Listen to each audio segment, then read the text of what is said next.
অঞ্জলি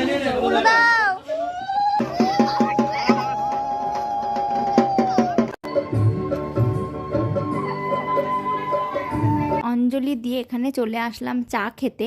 আর হচ্ছে গিয়ে এখানে ঠাকুরমশাই হচ্ছে গিয়ে অঞ্জলি দেওয়ার পরে বসে পড়েছে যজ্ঞর কাজ কমপ্লিট করতে। তো এখানে যজ্ঞটা প্রায় শেষের দিকে বলা যেতে পারে। তারপরে হচ্ছে চলে যাব মায়ের হচ্ছে গিয়ে জায়গাটা পরিষ্কার করতে। তো এখানে চলে আসলাম মায়ের জায়গাটা পরিষ্কার করে নিতে, যেহেতু পুজো প্রায় কমপ্লিট হয়েছে। আর এটা যেহেতু মানসিক করা পুজো, তাই হচ্ছে গিয়ে সূর্য ডোবার আগেই মাকে বিদায় জানাতে হয়। তো ওইদিকে হচ্ছে গিয়ে মা দিদিও চলে এসছে মাকে বরণ করে বিদায় জানাতে। তো হচ্ছে গিয়ে মার এখন শ্বশুর বাড়ি যাওয়ার পালা। তো চলো দেখতে থাকো ভিডিওটি। আশা করি আজকের ভিডিওটি তোমাদের ভালো লাগবে। আর যদি আমার ভিডিওটি ভালো লাগে অবশ্যই আমার চ্যানেলটি সাবস্ক্রাইব করে আমার পাশে থাকতে পারো। করার পর আমরাও খেলে নিয়েছি সিঁদুর সবাই মিলে।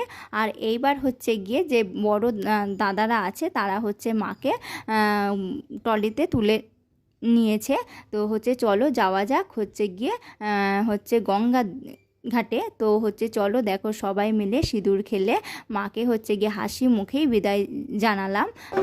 আর আবারও